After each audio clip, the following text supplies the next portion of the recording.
Legend of the Great Sage. Chapter 231. Dapat dimengerti jika pihak yang lemah ingin bekerja sama, namun pihak yang kuat tidak akan pernah mau sejajar dengan yang lemah. Setidaknya, Li Qingshan tidak ingin sejajar dengan yang lemah. Hatinya yang kesepian dan sombong tidak membutuhkan terlalu banyak kehangatan dari orang asing. N kecil saja sudah cukup untuk keluarganya.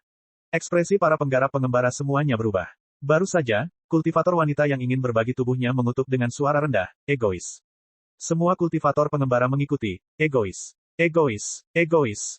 Gelombang suara melonjak seperti air pasang, mengelilingi Li Qingshan. Dalam kobaran api, bayangan di dinding berputar seperti roh jahat yang hendak menerkam manusia. Li Qingshan mengambil batang besi dan menyodok apinya. Dia bertanya, apakah kamu menambahkan sesuatu ke dalam api? Pendeta Qiu sedikit terkejut. Saya tidak tahu apa yang Anda bicarakan. Li Qingshan berkata, suaramu juga sangat unik. Mengingatkanku pada beberapa hal lama. Bangunan-bangunan di kota Jiaping, nyanyian, tarian, dan dupa. Setelah pengalaman itu, jika dia terjatuh untuk kedua kalinya, dia akan menjadi idiot. Pendeta Qiu menundukkan kepalanya. Bergabunglah dengan masyarakat pencari kebenaran kami, dan saya dapat menjadikan Anda wakil presiden. Dua praktisi kilapisan ke-6 ingin mengatakan sesuatu, tetapi pendeta Qiu menghentikan mereka dengan melihat. Oh, Li Qingshan tersenyum. Saya boleh bergabung, tapi saya ingin bertanya, selama upacara pengumpulan ramuan di 3 gunung, apakah Anda juga akan pergi ke bawah tanah? Pendeta Qiu tersenyum. Aku sudah terlalu tua. Aula Suci. Petik 2. Han Xiong berkata, Presiden adalah ayah kami, harapan dunia kultivasi. Bagaimana dia bisa pergi ke tempat berbahaya seperti ini? Kami akan menemukan ramuan roh dan membawanya kembali untuk dibagikan. Dia awalnya adalah orang yang cerdas dan cakap, tetapi saat ini, ada semacam fanatisme di matanya. Apa yang dia katakan disambut dengan persetujuan. Hati Li Qingshan seperti cermin. Yang terkuat tidak bersembunyi, tetapi menunggu yang lemah mengambil risiko untuk mengumpulkan tumbuhan dan membawanya kembali ke yang kuat. Bagaimana hubungan antara ayah dan anak ini? Itu jelas merupakan hubungan antara tuan dan budak. Pendeta Qiu menggunakan lembaga pencari kebenaran untuk memperbudak semua penggarap nakal di sini. Yang lebih mengerikan lagi adalah para penggarap nakal ini bersedia melakukannya. Mereka seperti orang-orang percaya fanatik yang telah dicuci otak sepenuhnya. Ini bukanlah sesuatu yang bisa dilakukan dalam waktu singkat. Di bawah tatapan praktisi Qi, Li Qingshan menggelengkan kepalanya dan berkata, Anda dan saya tidak berada di jalur yang sama. Pendeta Qiu berkata dengan nada sinis, orang egois tidak punya hak untuk hidup di dunia ini. Niat membunuh itu memadat hingga hampir terlihat nyata. Nyala api meredup sedikit demi sedikit dan akhirnya padam. Di antara 20 praktisi Qi, ada yang kuat dan lemah. Namun, seperti yang mereka katakan, mereka adalah saudara kandung. Energi sejati mereka saling terkait, semuanya berkumpul di tubuh ayah mereka, Daois Qiu. Energi sejati Daois Qiu terus menanjak, dengan mudah menembus tingkat ke-8 hingga ke-9, lalu ke-10. Energi sejati yang menakutkan melampaui pemahaman Li Qingshan tentang praktisi Qi, dan energi itu menimpanya seperti tsunami. Gereja Suci. Ini sepertinya semacam teknik serangan gabungan yang mistis. Pantas saja mereka berani menindas Li Qingshan meskipun mereka tahu bahwa dia bisa mengalahkan praktisi Qi tingkat 6 dalam satu gerakan. Li Qingshan merasa seperti gubuk jerami di tepi pantai yang akan hancur akibat tsunami. Dia mengusap keningnya. Apakah ini yang dirasakannya? Pendeta Qiu berkata, lihat betapa kuatnya aku. Jika kamu terus keras kepala dan menolak melepaskan keegoisanmu, hanya kematian yang menantimu. Buka hatimu dan bergabunglah dengan kami. Menjadi satu dengan keluarga besar, dan kamu akan menerima perlindungan keluarga besar. Saat dia mengatakan ini, 20 pembudidaya nakal juga berbicara serempak. Suara gemuruh mereka terdengar di gubuk kecil itu, seolah ingin menumpas semua pembangkang. Dinding gubuk itu dipenuhi tanda dan semacam formasi. Itu seperti benteng besi. Li Qingshan merasa seperti terjebak di dalam sangkar bersama monster. Li Qingshan menopang dirinya dan berlutut dengan satu kaki. Dia memegang air yang ditelan paus di tangannya dan menggelengkan kepalanya. Apakah itu semuanya? Membunuh. Pendeta Qiu meraung. Praktisi Qi menerkam ke depan seolah-olah mereka sudah gila. Mantra, jimat roh, peralatan roh, dan segala jenis lampu warna-warni bergegas menuju Li Qingshan. Bum bum bum bum. Percikan dan kilat menyambar kemana-mana. Arus udara yang deras meniupkan abu yang sudah padam ke udara. Pada saat debu telah menyebar, bola es telah terbentuk di tempat Li Qingshan berada. Li Qingshan meringkuk, bersembunyi di dalam bola. Dia benar-benar tidak terluka. Priest Qiu mengangkat tangannya, dan truki yang melonjak mengembun menjadi tangan besar yang meraih bola kristal es. Retak, retak. Bola kristal es itu tertutup retakan. Bahkan es dalam yang dibentuk oleh air kondensat es tidak dapat menahan kekuatan mengerikan dari lebih dari 20 praktisi Qi. Bola kristal es pecah, dan tangan truki meraih Li Qingshan dan menekannya ke tanah. Li Qingshan memuntahkan seteguk darah dan bertanya, kamu tidak berencana melepaskanku sejak awal, kan? Awalnya, aku ingin mengendalikanmu sehingga aku bisa menggunakan kekuatanmu saat mengambil barang-barangmu. Aku tidak pernah berpikir kamu akan menjadi begitu tidak peka. Apakah ada hal lain yang ingin kamu katakan sekarang? Pendeta Qiu berjalan mendekat dan melihat ke arah Li Qingshan yang tidak bisa bergerak. Dia berpuas diri seperti seorang pemenang. Li Qingshan berkata dengan acuh tak acuh, hanya itu yang kamu punya. Pendeta Qiu berkata dengan marah, matilah. Di hutan salju di samping lembah, N kecil berjongkok dengan sedih dan menggunakan dahan untuk menggambar di atas salju. Karena dia tidak memiliki keranjang bambu, Li Qingshan menyuruhnya menunggu di sini. Namun, sejak Li Qingshan memasuki rumah kecil itu, semua suara dan aura telah terputus. Hal ini membuatnya merasa sedikit tidak nyaman. Tiba-tiba, perasaan tidak nyaman ini semakin kuat tanpa alasan sama sekali. N kecil tiba-tiba berdiri dan menatap rumah kecil di kejauhan. Setelah ragu-ragu sejenak, dia hendak berjalan menuju rumah kecil itu. Namun, dia tiba-tiba merasakan sesuatu dan mundur. Dia dengan tajam mengamati sekelilingnya, dan dua tasbih jatuh dari lengan bajunya yang lebar. Mereka berguling dan berubah menjadi dua tengkorak kecil. Yang satu terbang ke langit, dan yang lainnya terbang mendekati tanah. Cahaya api berkedip-kedip di matanya, dan pandangannya langsung menjadi sangat lebar. Dia bisa melihat seluruh lembah, dan dia bisa melihat setiap helai rumput dan pohon di tanah dengan sangat detail. Keindahan luar biasa dan tulang putih, melihat menembus ilusi. Dia segera melihat selusin praktisi Qi diam-diam mendekat dari segala arah. Mereka semua menggunakan seni penyembunyian tingkat tinggi, dan sosok mereka hampir transparan. Di dunia salju putih ini, bahkan mereka yang memiliki penglihatan sangat baik pun akan kesulitan menemukan jejak mereka. Namun, N kecil dapat melihatnya dengan sangat jelas dengan kemampuan ilahinya. Dia tidak bisa menahan panik, tapi dia tidak tahu bagaimana cara memberitahu Li Qingshan. Ekspresi sombong di wajah pendeta Qiu membeku. Dia menatap tak percaya pada luka mengerikan di dadanya. Li Qingshan masih terbaring di sana, menatapnya dengan dingin. Di samping tangan Li Qingshan ada kaligrafi pedang kursif yang terbentang. Saat Daois Qiu bergerak, pedang Qi yang bersilangan memotong Zen Qi pelindungnya seperti pisau yang memotong mentega. Pendeta Qiu berkata dengan tidak percaya, ini artefak roh tingkat tertinggi. Bagaimana seorang praktisi Qi kecil bisa memiliki harta karun sebesar itu? Chapter 232. Daois Qiu jatuh ke tanah, darah segar mengalir dari tubuhnya. Matanya terbuka lebar, dan dia meninggal dengan penyesalan abadi. Kurung buka petik 2 kurung tutup. Para penggarap pengembara di sekitarnya semuanya tercengang. Li Qingshan menggelengkan kepalanya. Ini memang teknik yang menakutkan, tapi mengurung diri di ruangan kecil ini adalah kesalahan terbesar mereka. Jika dia menggunakan sedikit Qi sejati ini untuk merapal mantra dari jauh, bahkan Li Qingshan pun akan menganggapnya sangat merepotkan. Tapi pada jarak sedekat itu, tidak mungkin dia bisa menghindari pedang Qi menakutkan yang dilepaskan oleh kaligrafi pedang kursif. Dia bahkan tidak memiliki kesempatan untuk merapal mantra. Dan Daois Qiu masih menjadi praktisi Qi lapisan ke-7, bukan praktisi Qi lapisan ke-10. Kecepatan reaksinya masih sedikit kalah dengan pria bertopeng hitam tadi. Dan bagaimana Qi sejati pelindungnya yang tidak dimurnikan bisa menghalangi pedang Qi? Presiden, Han Xiong meraung dan menerkam Li Qingshan. Bila es itu menusuk tubuh Han Xiong, dan bilahnya menembus punggungnya. Mata Han Xiong memerah, dan dia terus menyerang ke depan dengan liar, ingin meraih bahu Li Qingshan. Namun di bawah tatapan dingin Li Qingshan, tubuhnya dengan cepat membeku menjadi patung es. Wajahnya pucat, dan dia tampak seram seperti hantu. Li Qingshan memutar gagang pedangnya, dan patung es itu pecah, berceceran di tanah. Mayat Han Xiong yang terpotong-potong menutupi seluruh ruangan kecil. Bila es itu tiba-tiba menghilang, dan muncul kembali di belakang Li Qingshan. Itu memotong kepala seorang kultivator pengembara yang memegang pedang panjang dan hendak menikam Li Qingshan. Pada saat ini, peluit tajam terdengar di udara. Setelah kematian Daois Qiu, semua penggarap pengembara menjadi sangat marah. Mereka tidak lagi takut mati. Li Qingshan adalah pembunuh ayah mereka. Lusinan tangan terulur, dan puluhan mata melotot marah. Ruangan kecil itu tampak berputar, dan Li Qingshan berdiri di tengah, merasa sedikit pusing. Apakah seperti ini rasanya? Bahkan sebelum dia sempat berpikir, bila es itu menari-nari dalam warna biru dan putih yang kabur. 7 tangan terlempar dan 4 kaki dipotong. Seorang pria muda diiris menjadi 2. Baru saja, kultivator nakal yang ingin berbagi tubuhnya diiris menjadi 2 di bagian pinggang. Untungnya, mereka tidak merasakan sakit apapun. Rasa dingin menembus jauh ke dalam tubuh mereka dan membekukan seluruh mayat mereka. Mereka jatuh ke tanah dan hancur. Kedengarannya seperti seseorang melemparkan banyak barang pecah belah ke tanah. Dari hidup sampai mati, hanya butuh sekejap. Saat dia mendarat, dia berubah menjadi debu es. Sebuah pedang terbang menembus jaring pedang dan langsung menuju ke pelipis Li Qingshan.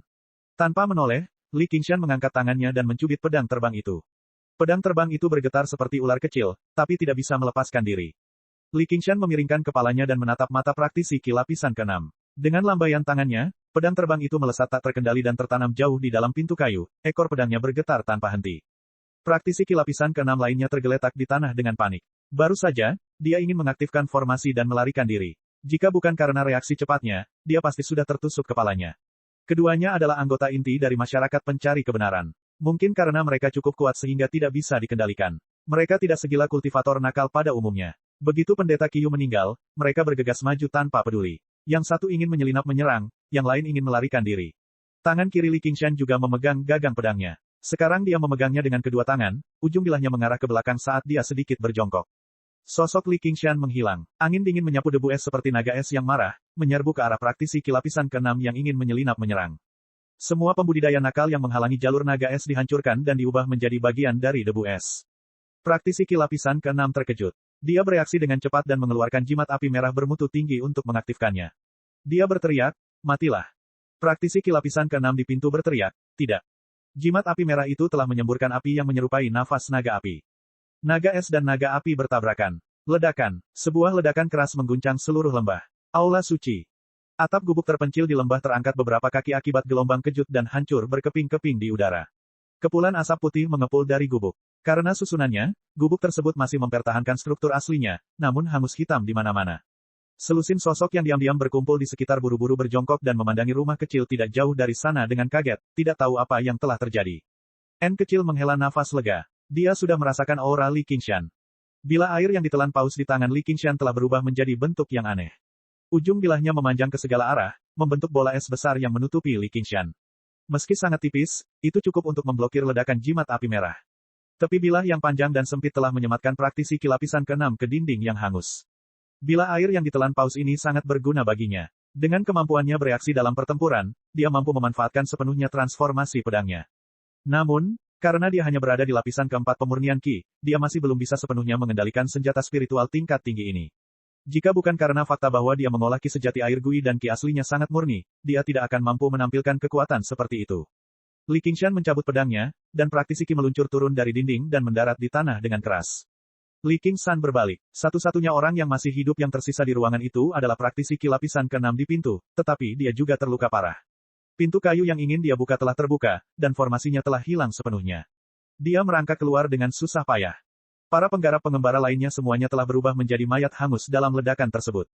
Itu seperti bagaimana menggunakan jimat pemanggil petir dalam badai petir akan memiliki efek yang sangat kuat. Gubuk kecil yang ditutup dengan formasi benar-benar membatasi kekuatan Scarlet Fire Talisman ke ruang sempit, terus-menerus mengembun dan menkompresinya. Bahkan praktisi kilapisan ke-6 akan terluka parah jika mereka tidak memiliki artefak spiritual pertahanan. Li Qingshan berjalan perlahan dengan pedang di tangan. Praktisi Qi menoleh ke belakang dengan ketakutan, melakukan segala yang dia bisa untuk memobilisasi sisa Qi sejati di tubuhnya. Jangan bunuh aku. Aku terpaksa melakukan ini. Namun, Li Qingshan tidak ragu sama sekali. Dia tanpa ekspresi, tapi ada sedikit kebingungan di matanya, seolah dia sedang memikirkan sesuatu yang tidak dia mengerti. Dia tiba di hadapan praktisi Qi dan mengangkat pedangnya. Berhenti. Penjaga Hawkwolf akan menangani ini. Lebih dari selusin orang melompat keluar dari tanah bersalju dan menghunus pedang mereka dengan serangkaian desiran. Bilah-bilah yang melilit angin bersinar terang di bawah sinar matahari saat mengarahkannya langsung ke Li Qingshan. Bilah terbang 9 serigala Fang melayang di udara, siap menyerang. Teknik tembus pandang telah kehilangan efeknya, memperlihatkan seragam hitam penjaga Hawkwolf mereka. Masing-masing dari mereka adalah seorang komandan. Pria yang memimpin mengenakan pakaian merah, tapi dia adalah serigala merah. Dia tidak membawa pisau. Sebaliknya, rantai tipis melilitnya, berkedip-kedip dengan cahaya. Dengan pekikan singkat yang menyedihkan, Li Qingshan mengangkat pedangnya dan mengayunkannya ke bawah. Kepala praktisi Qi berguling menuruni tangga gubuk. Beraninya kamu. Pria berpakaian merah menjadi geram. Rantai di tangannya segera menebal dan memanjang, menjangkau lurus keluar dengan suara gemerincing. Ujung rantai berubah menjadi kepala ular, menggigit Li Qingshan. Li Qingshan memiringkan kepalanya sedikit dan menghindari kepala ular itu, tetapi rantainya tiba-tiba berputar di udara. Mereka berputar-putar beberapa kali sebelum tiba-tiba mengencang, melingkari Li Qingshan. Kepala ular itu menggigit bahu Li Qingshan dengan kuat. Qi sejati air Gui Li Qingshan segera tampak membeku, tidak dapat bersirkulasi sama sekali. Pria berpakaian merah bersukacita di dalam, dan seringai muncul di bibirnya. Rantai pembatas piton miliknya adalah artefak spiritual tingkat tinggi yang dia peroleh setelah menjalankan entah berapa banyak misi dan berapa banyak kontribusi yang telah dia peroleh. Pedang itu bisa berputar dan berputar sesuka hati, membuatnya jauh lebih berguna daripada pedang terbang biasa. Setelah itu menjerat musuh, itu bisa menutup Qi mereka yang sebenarnya. Praktisi Qi tanpa Qi sejati jelas tidak akan mampu melakukan perlawanan apapun. Entah berapa banyak penjahat yang ditangkapnya dengan artefak spiritual ini. Komandan Hawkwolf lainnya santai saja. Hanya seorang wanita cantik di antara mereka yang sedikit mengernyitkan alisnya. Dia mengenakan seragam komandan serigala hitam, dan dia hanya berada di lapisan kelima. Dia pada dasarnya bisa dianggap sebagai salah satu yang terlemah di antara orang-orang ini. Namun, dia melirik pria jangkung dan tegap itu sebelum melihat reruntuhan di belakangnya. Wajahnya dipenuhi keraguan. Menurut petunjuknya, sisa dari Sekte Teratai Putih, Qiu Ruiliu, seharusnya ada di sana. Seharusnya ada beberapa lusin petani mandiri di sekitarnya juga. Qiu Ruiliu hanya berada di lapisan ketujuh, namun ia mampu membuat penjaga serigala merah di kota prefektur mengirimkan serigala merah dan mengerahkan semua komandan di penjaga Hawkwolf terdekat untuk membantunya. Meskipun Sekte Teratai Putih adalah musuh bebuyutan semua penjaga Hawkwolf di Komando Ruyi, Qiu Ruiliu tidak mudah untuk dihadapi karena para petinggi sudah banyak melakukan mobilisasi. Sekarang, semua orang ini sepertinya sudah mati. Mereka telah mati di tangan pria ini. Namun, dia dengan jelas menyadari bahwa meskipun rantai melilit pria itu, dia tidak panik sama sekali. Kesini, pria berpakaian merah menarik rantai pembatas piton. Rantainya menjadi kencang, tapi dia langsung terpana. Li Qingshan tidak bergeming sama sekali. Kesini, Li Qingshan meraih rantai itu dan menariknya dengan kuat. Pria berpakaian merah merasakan kekuatan yang tak tertahankan melewati rantai itu. Karena lengah, dia ditarik ke udara. Dia dipenuhi rasa tidak percaya. Semua kekuatan praktisi Qi berasal dari Qi sejati di tubuh mereka. Bagaimana dia masih bisa memiliki kekuatan mengerikan ketika Qi aslinya dikurung? Li Qingshan berpikir, aku tidak pernah kalah dari siapapun dalam hal kekuatan. Tapi, kenapa ada penjaga Hawkwolf di sini? Apakah mereka sudah mengetahui identitasku dan ingin menerimaku kembali? Tatapannya melewati selusin penjaga Hawkwolf sebelum tiba-tiba berhenti pada wanita cantik itu. Dia berpikir, Qian Rongzi. Dia tidak pernah mengira dia akan datang juga, tapi dia sepertinya tidak mengenalinya. Itu berarti mereka tidak datang untuk menangkapnya, jadi dia sedikit menenangkan diri. Selain Qian Rongzi, semua komandan lainnya tercengang. Wu Gen hanyalah seorang penjaga serigala merah dan bukan seorang komandan, tapi dia masih setengah level lebih tinggi dari mereka, yang semuanya adalah komandan besi hitam. Dia juga jauh lebih kuat, setelah mencapai lapisan ke-8. Artefak spiritual tingkat tinggi di tangannya, rantai pembatas piton, membuat mereka iri juga. Mereka tidak pernah mengira akan gagal menahan kultivator independen tak dikenal ini dalam satu pukulan. Sekarang, mereka segera membantunya. Bilah terbang melesat. Bahkan jika mereka tidak bisa mengendalikan pedang terbang, mereka tetap bergegas membawanya. Qian Rongzi berkata, hati-hati. Orang ini dilahirkan dengan kekuatan luar biasa. Dia bahkan mungkin seorang praktisi tubuh. Chapter 233. Pikirannya kacau. Li Qingshan segera merasakan tubuhnya menegang. Dia meronta, tapi rantainya tidak bergerak sama sekali. Dia tahu bahwa dengan kekuatannya saat ini, dia pasti tidak bisa melepaskan diri dari artefak spiritual tingkat tinggi kecuali dia melakukan daemonifikasi. Dalam sekejap mata, 9 pisau terbang bersilangan dan menyerangnya. Waktu sepertinya melambat. Pisau terbang itu berputar perlahan, menghasilkan getaran yang menusuk telinga. Itu direntangkan menjadi sebuah catatan panjang. Matanya yang jernih memantulkan ujung pisaunya. Jaraknya hanya setengah kaki. Li Qingshan ambruk telentang, dan pisau terbang itu melewati wajahnya. Desir, desir, desir. Pisau-pisau terbang itu terseret bersamanya, meliuk-liuk di atas kepalanya. Jika itu adalah senjata tersembunyi, maka Li Qingshan akan selamat, tetapi ini adalah artefak spiritual yang digunakan oleh praktisi Qi lapisan ke-6. Pisau terbang itu berhenti di atas kepala Li Qingshan pada saat yang bersamaan. Mereka berbalik dan jatuh.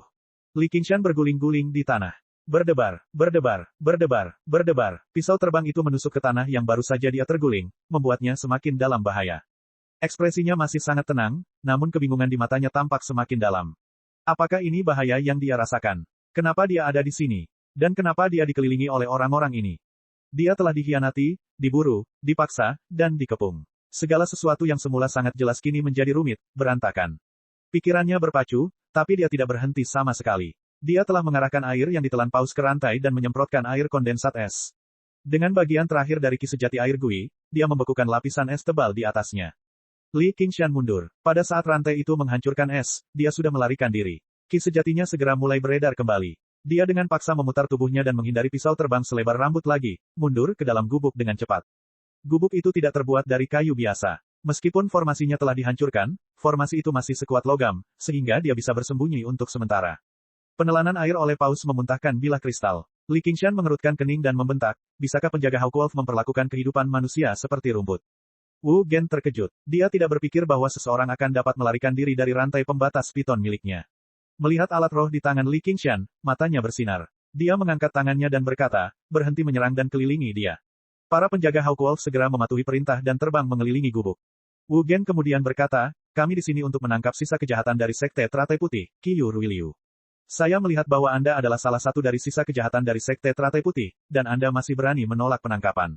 Anda benar-benar tidak tahu kehidupan dari kematian. Li Qingshan tidak menyangka pendeta Qiu memiliki latar belakang seperti itu. Sekarang dia memikirkannya, cara dia berbicara sepertinya dia berasal dari aliran sesat. Qiu Ruiliu, apakah Anda berbicara tentang seorang tau kecil yang kurus? Dia telah dibunuh olehku. Anda mengatakan bahwa saya adalah sisa dari Sekte Teratai Putih, tetapi bukti apa yang Anda miliki? Petik 2. Para penjaga Hawkwolf terkejut. Target mereka kali ini sebenarnya sudah mati. Apakah ini benar? Kamu pikir kamu bisa membunuh anggota Sekte Teratai Putih sendirian? Saya tidak percaya kamu. Apakah Anda punya bukti atau tidak, kami akan mengetahuinya setelah kami menyelidikinya. Jika kamu menyerah sekarang, kamu masih bisa mempertahankan hidupmu. Penjaga Hawkwolf kami tidak akan pernah salah menuduh orang yang tidak bersalah. Kami akan menyelidiki ini secara menyeluruh, dan jelas kami akan melepaskan Anda. Petik 2. Wu Gen berkata bahwa dia tidak mempercayainya, namun hatinya sedikit yakin. Ini hanyalah sesuatu yang tidak dapat dihindari oleh praktisi Qi biasa dari pengepungan mereka. Jelas akan lebih baik jika dia bisa mengakali musuh seperti itu. Dia akan menggunakan otoritas penjaga Hawkwolf untuk menakutinya terlebih dahulu, dan begitu dia ditangkap, dia akan berada di bawah kekuasaan mereka. Entah sudah berapa kali dia melakukan hal seperti ini. Li Qingshan berkata, lelucon yang luar biasa. Kita semua adalah praktisi Qi, jadi mengapa kita mempercayakan hidup kita kepada orang lain? Wu Gen mencibir. Kalau begitu, tidak ada lagi yang perlu dikatakan. Tangkap dia. Dia menolak untuk percaya bahwa mereka tidak dapat menangkapnya dengan begitu banyak orang. Tunggu. Wu Gen berbalik dengan cemberut. Hanya ketika dia melihat bahwa itu adalah Qian Rongzi, ekspresinya sedikit mereda. Rongzi, apa yang ingin kamu katakan untuk dirimu sendiri? Tuan, bukankah Naitao kita ada di dekat sini? Kita bisa membuatnya mengidentifikasinya. Dengan begitu, jika kita salah menangkap orang, itu akan berdampak buruk, kata Qian Rongzi dengan sedikit khawatir. Wu Gen mengerutkan keningnya. Wanita akan selalu menjadi wanita. Mereka masih berhati lembut. Orang ini jelas cukup kaya. Jika mereka menangkapnya terlebih dahulu dan menanyakan asal-usulnya, maka jika dia tidak berasal dari sekte kuat manapun, mereka bisa saja membunuhnya di masyarakat pencari kebenaran. Bukankah itu lebih baik? Namun, dia jelas tidak bisa mengatakan hal seperti itu di depan begitu banyak komandan, jadi dia tenggelam dalam pikirannya. Kakak senior, Rongzi benar. Mari kita selesaikan masalah ini. Kita tidak bisa membiarkan orang baik jatuh cinta pada kita, kata seorang pria muda berwajah persegi di samping Qian Rongzi. Saat itulah Wu Gen akhirnya mengangguk. Baiklah, kirimkan sinyalnya dan suruh dia datang. Pemuda berwajah persegi itu adalah komandan Black Hawk terbaru di kota Jiaping. Sama seperti Wu Gen, dia berasal dari 100 aliran pemikiran, itulah sebabnya dia menyebutnya sebagai kakak senior. Dibandingkan dengan komandan Black Hawk lainnya, dia jauh lebih muda. Bakatnya bisa dibilang luar biasa, jadi meningkatkan budidayanya beberapa lapisan lagi tidaklah sulit. Setelah beberapa tahun berlatih di bawah, dia jelas akan dipindahkan kembali ke prefektur Clear River dan dipromosikan menjadi tembaga merah. Ditambah dengan persahabatan mereka selama bertahun-tahun, Wu Gen jelas lebih menghargai pendapatnya. Dia tidak akan membantahnya dengan mudah. Tak lama kemudian, penjaga serigala hitam muncul dari hutan. Dia membungkuk ke segala arah. Saya Zhou Pei, salam untuk semuanya. Pemuda berwajah persegi itu berkata, Zhou Pei, apakah kamu mengenali orang ini? Pria kekar di sana, keluar dan biarkan dia mengenalimu. Petik 2. Li Qingshan merasa suara itu familiar, tetapi dia tidak dapat mengingat di mana dia pernah mendengarnya sebelumnya.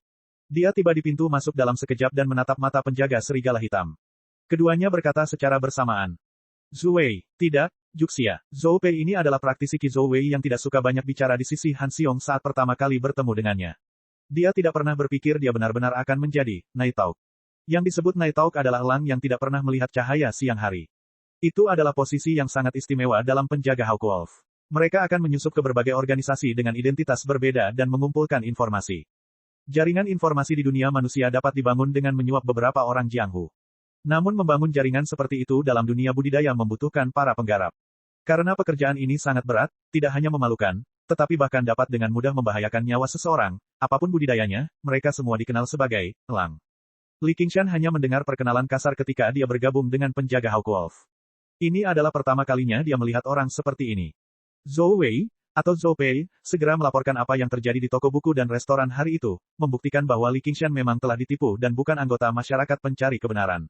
Dengan itu, dia berdiri di satu sisi dengan kepala menunduk. Dia hanya menatap Li Qingshan dengan heran. Dia tidak pernah berpikir dia akan menghancurkan seluruh masyarakat pencari kebenaran sendirian. Pria Qiu pada dasarnya menggali kuburnya sendiri. Hanya sekarang semua orang memahami keseluruhan cerita. Mereka saling memandang dan menunggu keputusan Wu Gen. Pemuda berwajah persegi itu menghela nafas. Untungnya, Rongzi mengingatkanku. Aku tidak membunuh orang yang salah. Qian Rongzi berkata dengan sopan, kamu terlalu baik, komandan. Chapter 234. Namun, apa yang dipikirkan Qian Rongzi adalah bahwa komandan ini baru saja lulus dari 100 sekolah pemikiran, jadi dia sungguh naif. Dia benar-benar menganggap serius hukum Gritsia. Semua hukum adalah untuk digunakan orang. Tidak ada alasan untuk tidak menyembelih domba gemuk. Gereja suci. Alasan kenapa dia berperan sebagai pria baik kali ini adalah karena dia takut domba gemuk itu akan berubah menjadi harimau ganas. Sejak pertama dia melihatnya, dia merasa Li Qingshan familiar.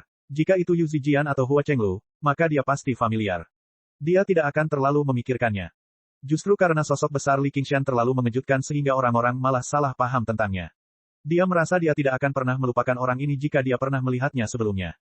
Namun, pemikiran Qian Rongzi jauh lebih dalam dan teliti. Meski penampilan Li Qingshan telah berubah drastis, kesan yang ditinggalkannya terhadap dirinya terlalu dalam. Kesan ini tidak lagi sebatas penampilannya saja. Perubahan ekspresinya, cara dia berbicara, dan sikapnya terhadap musuh semuanya cocok dengan pria di hatinya. Ditambah dengan tatapan yang berhenti di wajahnya, dia segera menyimpulkan bahwa ada kemungkinan 70 hingga 80% bahwa orang tersebut adalah Li Qingshan. Setelah mencapai kesimpulan ini, bagaimana dia bisa membiarkan penjaga Hawkwolf terus berdebat dengan Li Qingshan? Li Qingshan memiliki kekuatan untuk membunuh dua praktisi Ki lapisan ke-9. Sekarang, setelah beberapa bulan berlalu, siapa yang tahu betapa kuatnya dia? Alasan mengapa dia menahan diri adalah karena dia tidak ingin siapapun melihat kartu asnya. Jika dia benar-benar memaksanya untuk mengungkapkan kartu asnya, mungkin semua orang yang hadir akan dibungkam. Dia tidak percaya dia memiliki status khusus di hatinya. Namun, Wu Gen agak tidak senang. Itu berarti dia akan kalah, dan dia tidak akan bisa mendapatkan kembali martabatnya yang baru saja hilang. Sebagai penjaga Scarlet Wolf, dia tidak cukup berani untuk memutarbalikkan kebenaran di hadapan banyak orang. Kalau tidak, jika ada yang melaporkannya, dia juga tidak akan bisa lepas dari hukuman hukum. Dia berkata kepada Zhou Pei dengan agak enggan, kamu telah melakukannya dengan sangat baik. Begitu kami kembali, kamu pasti akan menerima bagian dari pahala. Zhou Pei berkata, saya tidak meminta imbalan apapun. Saya hanya meminta Anda membiarkan saya meninggalkan posisi saya sebagai burung malam dan kembali menjadi penjaga serigala hitam biasa. Tembok besar. Petik 2. Wu Gen melambaikan tangannya dengan tidak sabar. Oke, saya mengerti. Saya akan melaporkannya ke atasan. Lalu dia berkata kepada Li Qingshan, kamu bisa pergi sekarang. Li Qingshan menggunakan ki sejatinya untuk mengumpulkan semua 100 kantong harta karun ke tangannya. Wu Gen memelototinya. Tinggalkan. Dengan ujung jarinya, rantai besi itu terentang seperti ular piton dan melingkari rumah kecil itu. Mereka menggelengkan kepala dan bergemerincing keras, seolah ingin melahap seseorang. Komandan Hawkwolf lainnya juga bersikap bermusuhan. Mereka tidak keluar untuk menjalankan misi mereka hanya untuk menegakkan hukum Gritsia.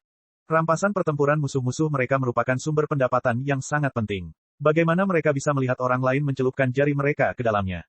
Li Qingshan bersikeras, ini adalah rampasan perangku. Wu Gen berkata, ini adalah rampasan dari Sekte Teratai Putih. Mungkin ada informasi tentang sisa-sisa Sekte Teratai Putih di sana. Saya menyarankan Anda untuk menyerahkannya, atau saya akan menuntut Anda atas kejahatan menyembunyikan barang curian. Li Qingshan tersenyum marah. Aku sudah menyelesaikan misimu, namun kamu tidak berterima kasih padaku. Sebaliknya, kamu mencoba menjebakku. Wu Gen berkata, apakah menurutmu kamu layak dijebak oleh kami? Jika Anda pintar, sebaiknya Anda marah, atau jangan salahkan kami karena tidak kenal ampun. Komandan lainnya bekerja sama, mengirimkan bilah terbang mereka terbang sekali lagi. Li Qingshan merasakan ada sesuatu yang melonjak di dadanya. Itu adalah sesuatu yang selalu dia tekan di lubuk hatinya. Ia mengaum dan melolong, ingin keluar dari kepompongnya. Harus ada batasan seberapa cerobohnya Anda. Aku tidak ingin mati bersamamu, idiot. Qian Rongzi menunduk dan mengerutkan kening. Dia mengutuk dalam hatinya, tapi dia tidak mengatakan apa-apa. Kata-katanya tidak terlalu berbobot, dan tidak ada gunanya mengatakan apapun. Sebaliknya, dia akan menyinggung banyak rekannya tanpa alasan. Lagi pula, jika itu benar-benar terjadi, dia punya cara untuk melarikan diri. Pemuda berwajah persegi berkata, Senior, ini sedikit tidak pantas. Ia kemudian berkata pada Li Qingshan, Hei, Bung, tinggalkan saja 100 kantong harta karun milik Qiu Ruiliu. Informasi tentang Sekte Teratai Putih di sana sangatlah penting. Bahkan jika kamu mendapatkannya, itu tidak akan ada gunanya bagimu. Ensang, kamu Dothu. Wu Gen menghela nafas tanpa daya. Jika komandan lain berani bertindak sendiri, dia pasti akan marah besar. Namun, Fang Ensang sangat mengenalnya dari 100 aliran pemikiran. Mereka telah menjadi teman sekelas selama bertahun-tahun, dan apa yang dia katakan masuk akal, jadi Wu Gen tidak bisa berbuat apa-apa. Ketika dia pertama kali keluar dari 100 aliran pemikiran, dia dipengaruhi oleh kaum legalis selama bertahun-tahun. Pikirannya juga tentang menegakkan keadilan dan melindungi martabat hukum Gritsia. Namun, hanya setelah mengalami beberapa urusan duniawi dia dapat memahami bahwa roh dan hukum tidak sepenting pil spiritual dan senjata spiritual dalam kantong 100 harta karun. Lupakan saja, saya kira kelompok petani kecil nakal itu tidak memiliki sesuatu yang layak di tangan mereka. Li Qingshan sedikit ragu. Dia mempertimbangkan pro dan kontra di dalam hatinya. Barang-barang yang benar-benar berharga mungkin semuanya dijarah oleh pendeta Qiu. Jika dia berubah menjadi musuh, dia akan berubah menjadi iblis dan membunuh semua orang di depannya. Dia tidak bisa membiarkan siapapun lolos. Ini termasuk Naitok Zhou Pei, pemuda berwajah persegi, dan Qian Rongzi. Sebuah suara di dalam hatinya berkata dengan ragu, apakah aku benar-benar harus membunuh mereka semua? Segera, suara ganas lainnya meraung, bunuh mereka semua. Membunuh mereka semua. Petik 2. Ekspresinya terus berubah, dan tubuhnya sedikit gemetar. Dia mengerti apa artinya pertempuran antara surga dan manusia. Wu Gen berkata dengan tidak sabar, jangan menolak bersulang hanya untuk dipaksa minum.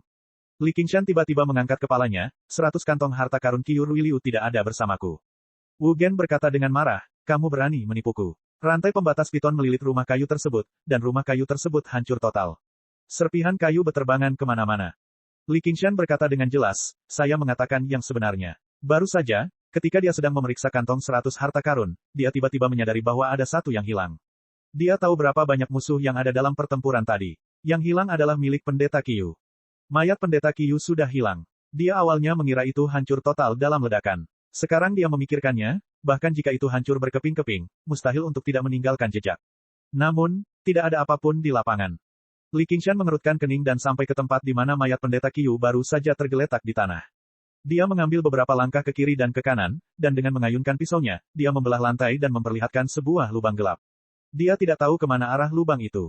Formasi roh di rumah kayu adalah dinding besi yang tidak bisa ditembus orang lain, tapi formasi roh ini dibuat oleh pendeta Qiu, jadi dia secara alami tahu jalan keluarnya.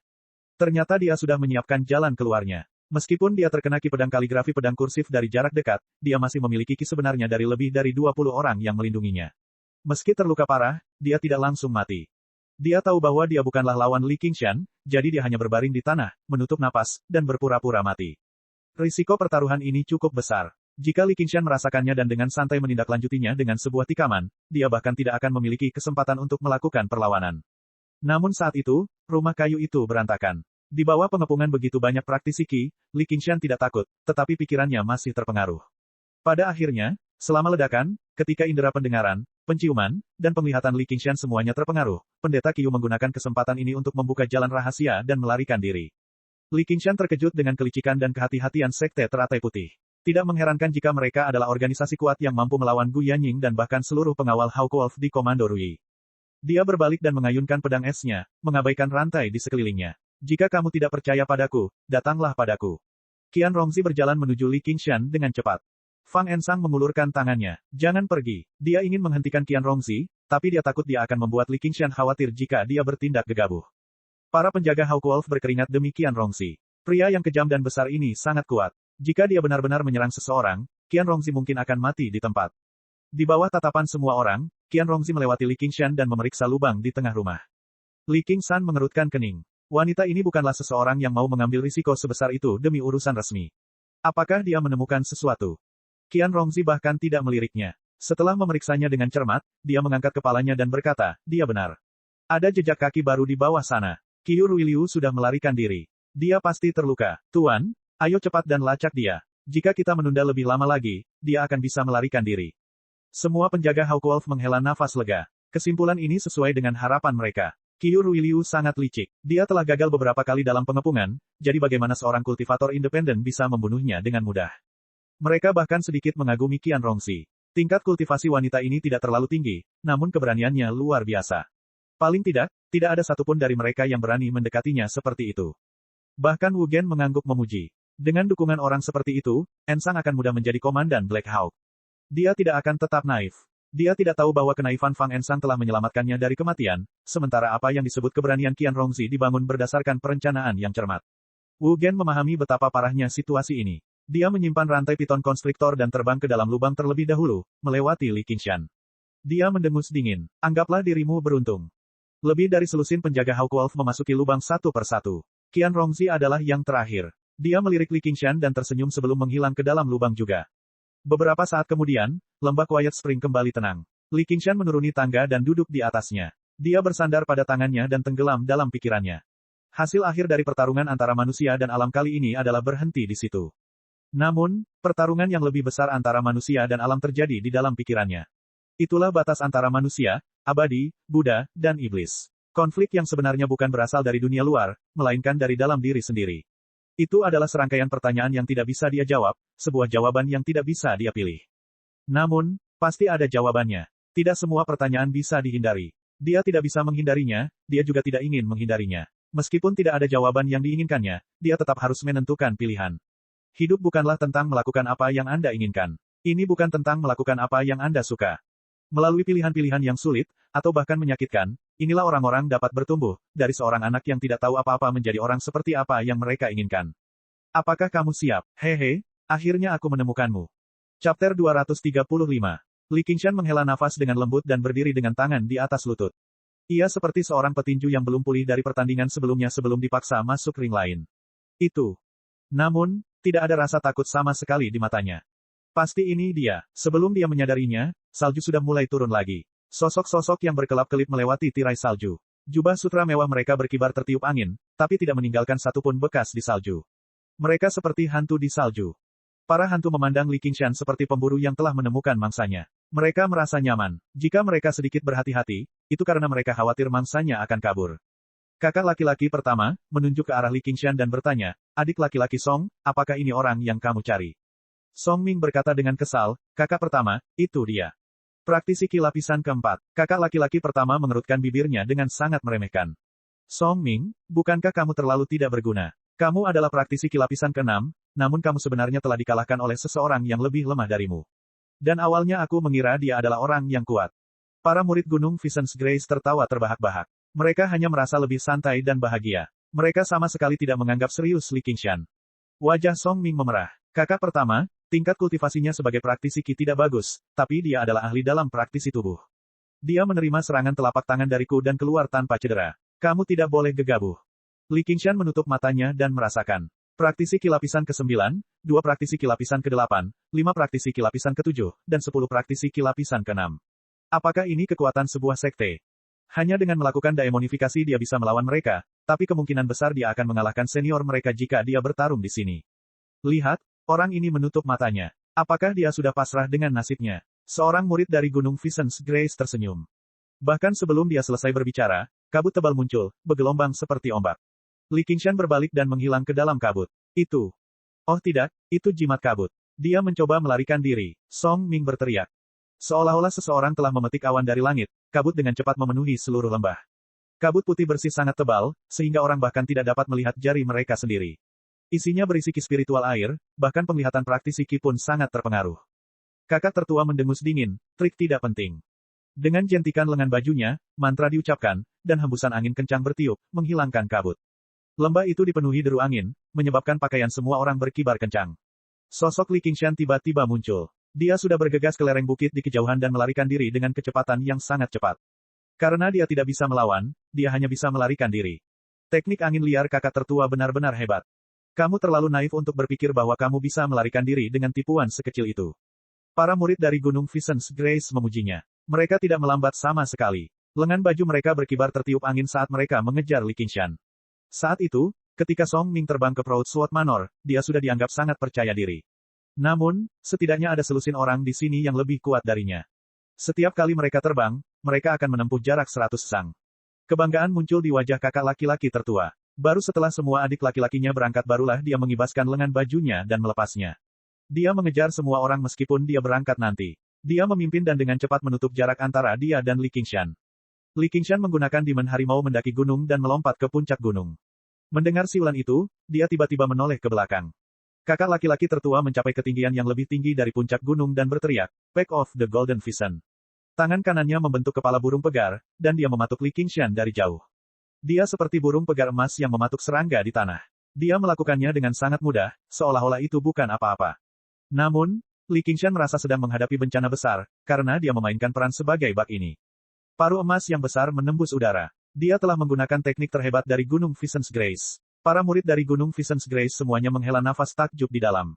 Meskipun teknik ini diajarkan kepada semua murid batin, bagaimana bisa dibandingkan dengan kecerdikan kakak senior pertama? Mereka tidak pernah mengira kakak senior pertama akan langsung menggunakan teknik sekuat itu. Anak itu pasti sudah mati. Aula suci. Li Qingshan merasa tidak peduli bagaimana dia menghindar, dia tidak akan bisa menghindari kecupan lembut ini. Dia mengangkat tangan kanannya, dan mulut paus itu menyedot cahaya sebelum tiba-tiba mengeluarkan bola air transparan seukuran kepalan tangan. Ledakan, petir air gui bertabrakan dengan paruh burung pegar di udara. Lingkaran cahaya meletus, dan angin kencang menghancurkan hutan, membentuk pemandangan gandum. Kakak senior pertama berseru, petir air gui. Ki aslinya melonjak dan membubarkan gelombang udara yang masuk, tapi dia juga sedikit melambat. Bagaimana mungkin praktisi kilapisan keempat bisa menggunakan petir air Gui? Tiba-tiba, dia menyadari artefak spiritual di tangan Li Qingshan dan menyadari. Artefak spiritual tingkat tinggi, Song Ming benar. Anak ini benar-benar sangat kaya. Dia adalah mangsa yang layak diburu. Namun, para murid di lapangan tidak sesantai dia. Beberapa dari mereka tertiup angin liar karena budidaya yang tidak memadai. Mereka hanya bisa menelan kata-kata sanjungan yang hendak mereka ucapkan. Wajah mereka dipenuhi keterkejutan. Bagaimana praktisi kilapisan keempat bisa memblokir Pack of the Golden Vision milik kakak laki-laki pertama? Hanya Song Ming yang berseru, sudah kubilang. Orang ini tidak mudah untuk dihadapi. Dia benar-benar merasakan kegembiraan. Sebaliknya, dia berharap Li Qingshan dapat menggunakan beberapa gerakan yang lebih kuat dan bertahan lebih lama melawan kakak laki-laki pertamanya. Itu akan membuktikan bahwa dia tidak berguna saat itu. Sebaliknya, musuh terlalu kuat. Li Qingshan menggunakan waktu ini untuk melompat dari puncak gunung. Kepalanya berada di bawah kakinya, dan dunia terbalik. Angin dingin bersiul melewati wajahnya. Dia mengeluarkan peta mental bawah tanah dan membukanya dengan kedua tangan, membacanya di udara. Pintu masuk terdekat ke gua bawah tanah hanya berjarak 30 li, di bawah puncak gunung. Jika berada di dataran, jarak 30 li hanya tinggal menunggu waktu, namun di pegunungan, setiap beberapa li berarti mereka harus melintasi gunung. Meskipun ini masih merupakan sisa dari pegunungan tanpa batas dan belum benar-benar memasuki kedalamannya, pegunungan tersebut tinggi dan megah. Mereka tidak dapat diukur dengan akal sehat. Salah satu dari gunung-gunung ini dapat dianggap sebagai gunung terkenal di bumi dari kehidupan masa lalu Li Qingshan. Bahkan dengan iblis harimau mendaki pegunungan, kecepatan Li Qingshan sangat terpengaruh. Dia dengan santai menempelkan jimat Swift Breeze kelas menengah pada dirinya sendiri, yang membuatnya bergerak sedikit lebih cepat. Pepohonan yang layu sepertinya terbanting ke arahnya, tapi meski dengan itu, dia tidak mampu memperlebar jarak di antara mereka. Setiap kali dia melihat ke belakang, praktisi kilapisan ke-9 akan semakin dekat. Namun, dia tidak khawatir. Yang dia pikirkan bukan sekedar melarikan diri. Kakak laki-laki pertama juga sangat terkejut. Praktisi kilapisan keempat sebenarnya bisa meletus dengan kecepatan seperti itu. Dia menggunakan burung pegar emas mengepakkan sayapnya dan menghabiskan sebagian besar waktunya meluncur di udara, tidak terpengaruh oleh medan, namun dia masih tidak dapat mengejar ketinggalan dengan segera. Kultivator mandiri ini sungguh tidak mudah untuk dihadapi. Keduanya melintasi pegunungan dan secara bertahap menjauh dari murid-murid di belakang mereka. Niat membunuh di mata Li Qingshan menjadi semakin berat. Dia dengan santai melemparkan batu spiritual yang kehabisan ki spiritual sebelum mengambil yang lain untuk segera mengisi kembali ki aslinya. Dia telah mengeluarkan kaligrafi pedang kursif dan meletakkannya di dadanya. Dia bisa mengeluarkannya kapan saja dan membunuh lawannya. Li Qingshan berbalik dan melirik ke arah kakak senior pertama, yang berjarak kurang dari 300 meter darinya. Namun, dia melihat melewati kakak laki-laki pertama, menatap ke langit yang lebih tinggi. Langit sudah gelap, dan salju memenuhi udara. Selain dia, tidak ada seorang pun yang memperhatikan bintang merah yang berkedip cepat di langit. N kecil berdiri di atas tengkorak besar, menyeret ekor api merah di belakangnya saat dia melewati badai salju. Jubah dan rambut panjangnya berkibar tertiup angin saat cahaya merah berkedip di matanya. Tatapannya menembus badai salju, menatap pegunungan.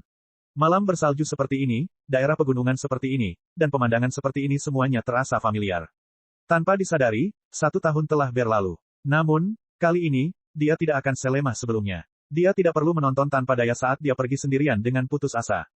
Kali ini, dia pasti akan membantunya. Yang harus dia lakukan hanyalah menunggu dia memberi sinyal untuk menyerang.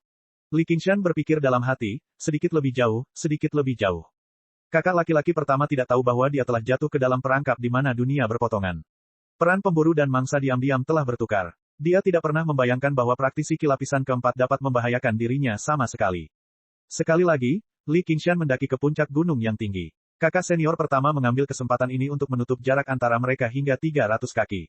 Ekspresi kegembiraan muncul di wajahnya saat dia mengangkat tangan kanannya. Cahaya keemasan memancar, menembus badai salju dan meninggalkan garis lurus keemasan di belakangnya. Li Qingshan merasakan bahayanya. Dia tidak punya waktu untuk berbalik, jadi dia memegang bila es di belakangnya. Dengan bunyi, ding, cahaya keemasan menembus jauh ke dalam bila es. Purliku Li Qingshan bergetar hebat. Baru saja, dia dapat melihat dengan jelas bahwa cahaya keemasan itu adalah bulu emas. Es mistik yang dibekukan oleh air kondensat es sama kerasnya dengan senjata spiritual kelas atas. Namun, ia tertusuk oleh bulu kecil ini. Kekuatannya bahkan lebih besar daripada jarum benang merah milik Nenek Simen. Ki dan mantra pelindung akan sangat rapuh seperti selembar kertas. Bahkan jika itu adalah senjata spiritual pertahanan, jika itu bukan senjata kelas atas, itu mungkin akan tertembus dalam satu pukulan. Kakak laki-laki pertama menjadi lebih terkejut. Dia melihat bagaimana Pack of the Golden Vision tidak bisa membunuh Li Qingshan, jadi dia pasti tidak akan menggunakannya untuk kedua kalinya. Dia beralih menggunakan artefak spiritual yang menjadi penopang hidupnya, bulu burung pegar emas. Namun, dia tidak pernah mengira itu akan terhalang oleh bila es. Bulu burung pegar emas bukanlah artefak spiritual tingkat tinggi biasa. Sebaliknya, itu adalah artefak spiritual yang mulai dipelihara oleh para murid Gunung Vincent's Grace sejak mereka mulai berlatih Ki. Mereka terus-menerus menuangkan Ki mereka yang sebenarnya ke dalamnya, dan setiap kali budidaya mereka meningkat, mereka akan menambahkan esensi emas untuk menempanya. Baru pada saat itulah mereka berhasil menempa satu bulu burung pegar emas. Jumlah upaya yang mereka lakukan tidak terhitung. Namun, kekuatannya sangat besar, dan hanya bisa digunakan oleh pengguna sekte tersebut.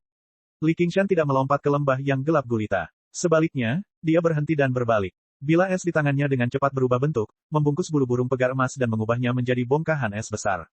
Kakak laki-laki pertama berdiri di puncak pohon pinus, yang bergoyang tertiup angin dan salju. Dia mencibir. Kamu tidak berlari lagi. Dia melihat sekeliling. Ini benar-benar tempat yang bagus untuk dikuburkan. Dia sama sekali tidak peduli dengan apa yang dilakukan Li Qingshan.